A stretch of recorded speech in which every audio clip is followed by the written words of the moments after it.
पाकिस्तान के हवाले से एक और अलार्मिंग इशू।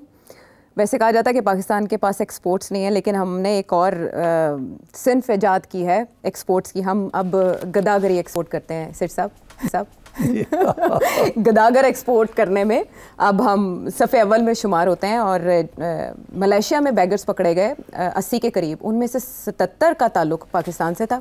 इराक में 50,000 से लेकर 1 लाख के करीब ज़ायरीन जो है वो पिछले कुछ सालों में गए, उनका ट्रैक ही नहीं मिल रहा, वो वापस ही नहीं आए जहाँ पर उनकी रेजिडेंस थी। इसके अलावा यूएई ने भी कहा है कि आप अल्लाह का वास्ता है, आप यहाँ पर हुनरमंद अफराद भेजें। आप जो भेजते हैं वो हुनरमंद भी नहीं होते, और दूसरा वो जराइम पेशा होते हैं, जेब कतरे बन जाते हैं। इस तरह की बहुत सी रिपोर्ट्स जो हैं वो ओवरसीज़ पाकिस्तानी की जो मिनिस्ट्री है वहाँ पर डिस्कस हुई, इनकी तरफ से ब्रीफिंग दी गई। पाकिस्तान के लिए ये बहुत बड़ी हजीमत है। हद तक इस तरह से है कि हमारा साथ बैठा मुल्क, हमारा हमसाया, हमारा पड़ोसी, वो इस तरह की रिपोर्ट्स का बड़े पैमाने पर मजाक उड़ा रहा है। एक तो कहते हैं ना कि हम पहले ही मरे हुए हैं, मरे को मारे शामदार। एक तो हमारी इकोनॉमी की हालत ये है और उस पर इस तरह से मजाक बनना, ये वाले काम क्यों हो रहे हैं? पाकिस्तान की सिर्फ इकोनॉमी इस बात की जिम्मेदार है?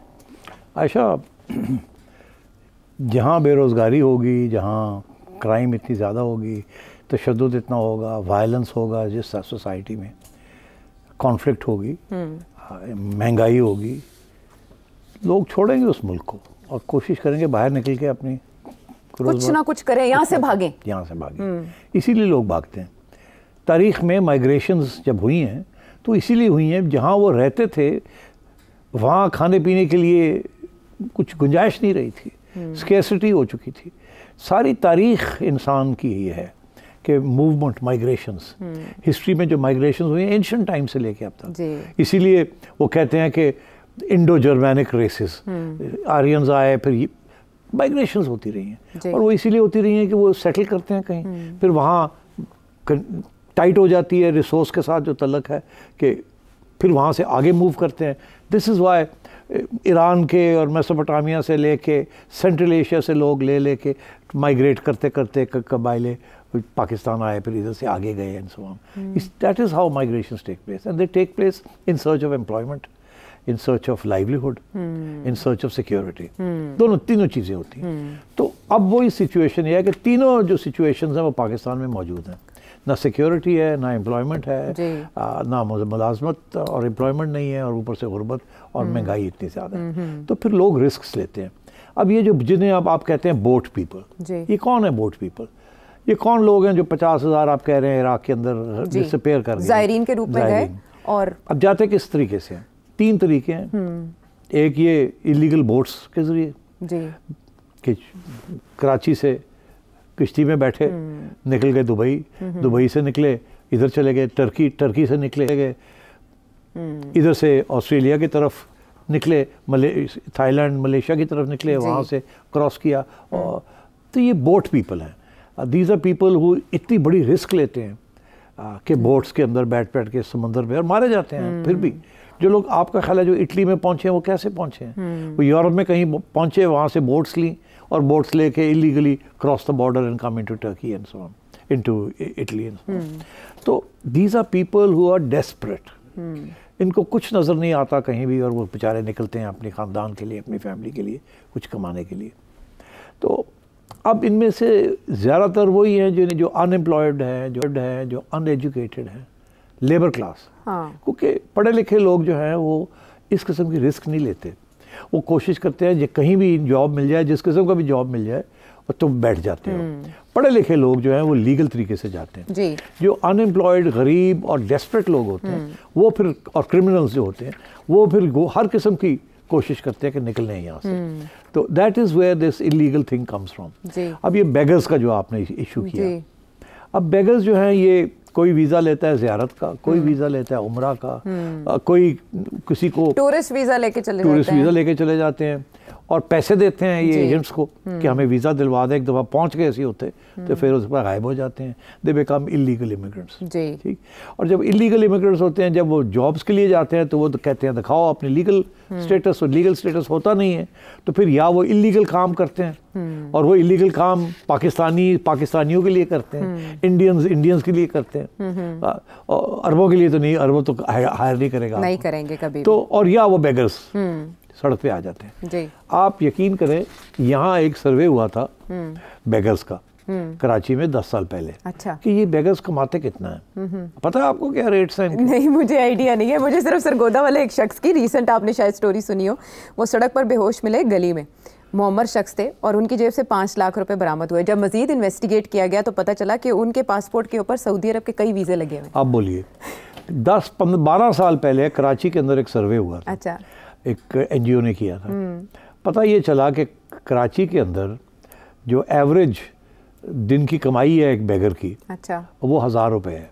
अच्छा। और लाहौर शहर में उससे ज़्यादा है और इस्लामाबाद में भी लगभग इतनी है। 2000 रुपये तक एक आम बेगर जो है वो कमा लेता है। ओके। अब 2000 रुपये का मतलब है कि कोई 60,000 रुपये, 60,000 महाना। अब 60,000 महाना में अगर 3 फैमिली मेंबर्स लगे हों तो कुछ लाख रुपया तो बना लिया ना। उससे ज़्यादा हो गया, 180 के करीब हो गया। किया और बैठे रहे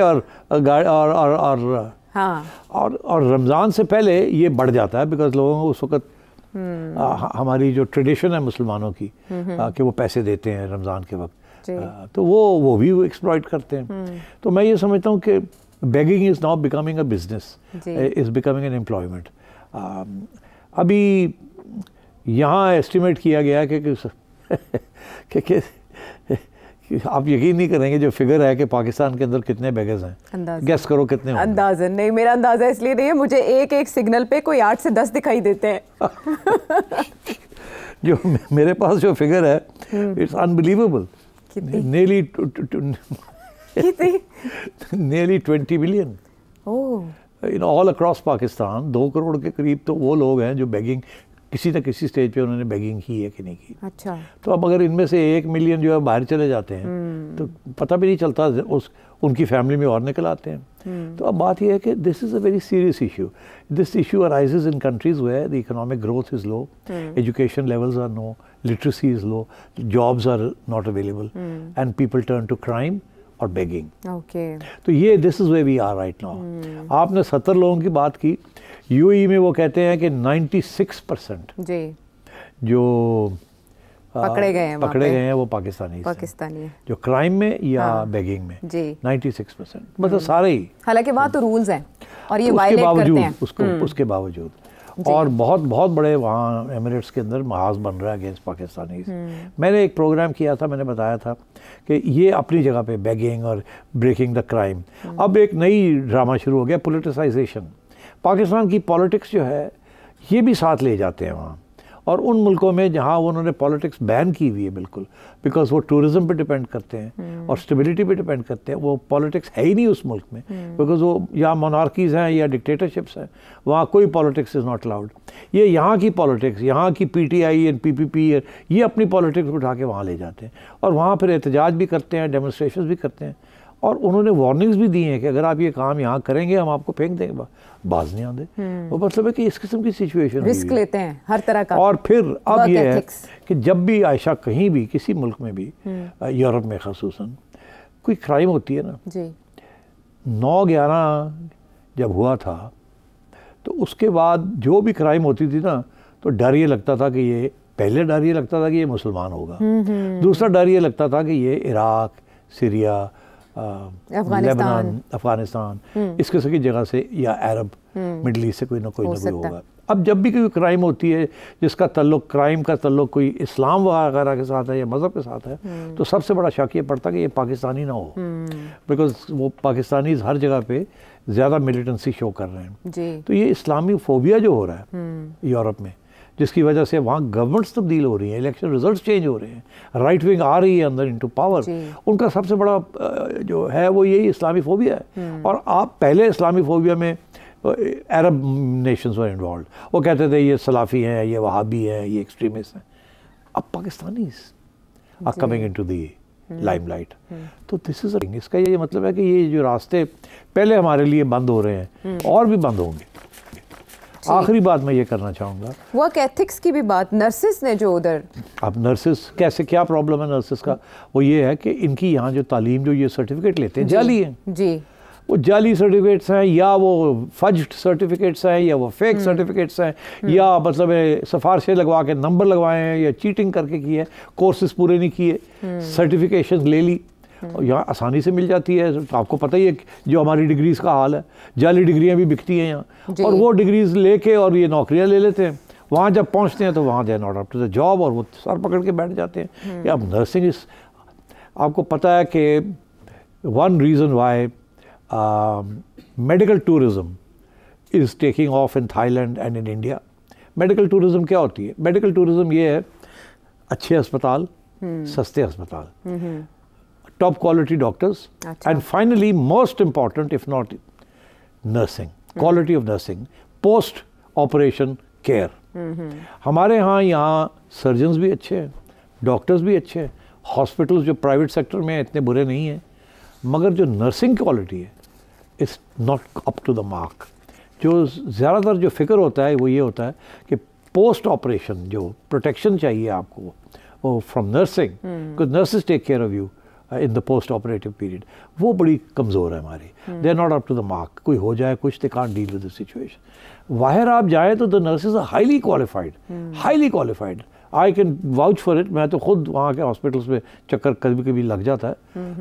यू फील सो कंफर्टेबल। यहाँ नर्सेज बेचारी, मैं यहाँ गया तो को ब्लड सैंपल देना था, उसको मेरी वेन ही नहीं मिल रही थी, कभी तो ठोक रही थी, कभी तो मैं कहा यार खुदा का खौफ कर, मैंने जान दे। वो लगी हुई थी ठकाक ठकाक, और मैंने कहा यार ये इन अ प्राइवेट हॉस्पिटल, तो this is what was happening. So ये you can't deal with this situation, and so we are making a bloody mess of our reputation. Pakistani passport की कोई अहमियत नहीं है, it is amongst the lowest in the world. तो इस सूरत हाल में क्या, what is the future looking like? आज हम इतने डिपेंडेंट हैं ऑन रेमिटेंसेस। कल को ये लेबरिंग क्लास जो जा रही है, इसको उन्होंने वापस करना शुरू कर दिया, डिपोर्टेशन शुरू कर दी, या वापस करके नए लोगों को कम इनपुट कर दी, तो फिर क्या होगा? Your remittances will fall. वो तो ऑलरेडी आपको बेल आउट कर रहे हैं। I think government needs to be very careful and कि किसको ये अप्रूव करते हैं, ये जो एजेंट्स हैं जो बेचते हैं इनको, और दूसरी तरफ वो भी जो लोग हैं उनको भी ज़रा ख्याल रखना चाहिए किसको वीज़ा दे रहे हैं, किसको वीज़ा नहीं दे रहे, एंड सो ऑन। ये कांट सब ये नहीं कह सकते कि उनकी कोई जिम्मेदारी नहीं, उनकी भी जिम्मेदारी है। हाँ। एक और इसमें इंटरेस्टिंग डायमेंशन है, अगर 1 मिनट है तो मैं जिक्र कर दूं। ब्रेक लेकिन आप मेंशन चलो मैं कर देता हूँ। वो ये कि आपने शुरू किया था 50,000 डिसअपेयर कर गए, तो कहाँ गए हैं?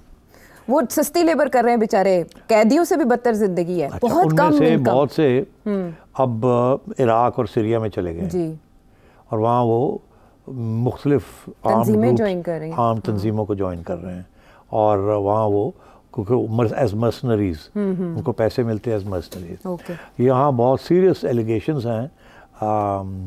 वहाँ के एक बहुत बड़े सीनियर शियाइट पॉलिटिशियन नजफ से, वहाँ के मुफ्ती हैं वो, उनके बारे में बहुत सारी स्टोरीज छपी हैं, और कि जनाब वो भी उन्होंने भी बिजनेस बनाई हुई है कि $10,000 दें, अच्छा, आपको मैं इराकी नेशनैलिटी ले देता हूँ। उन्होंने भी इस किस्म के काम शुरू कर दिए, और उससे ज़्यादा से ज़्यादा Pakistanis are applying for that. तो ये पैसे कहाँ से इकट्ठे करते हैं, कैसे करते हैं? बेच बूझ के भागते हैं यहाँ से, एंड वहाँ जाके they anything to get a job and to stay there. तो बड़ी इट्स अ टेरिबल सिचुएशन। मगर जो लीगल लोग जा रहे हैं वहाँ, वो भी अब सफ़र करने लगे हैं, बिकॉज उनके ऊपर भी शक की निगाह से कस्टम्स ऑफिशियल्स भी देखते हैं, और वहाँ के जो लोग हैं वो भी देखते हैं। और वो मुझे डर है उस वक्त से कि पाकिस्तानियों के ख़िलाफ़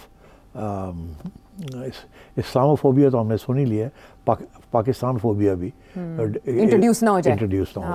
बड़ी अलार्मिंग बात है। That would be very alarming. ठीक। और बड़े बड़े इश्यूज जब दिखाई दे रहा हो कि आपकी हुकूमत हल नहीं कर पाती, तो इस तरह के जो इशू पे नज़र हो जाते हैं, फिर इस तरह की हजीमत इंटरनेशनल लेवल पर देखनी पड़ती है कि आपका पड़ोसी उस बात पर बगलें बजा रहा हो।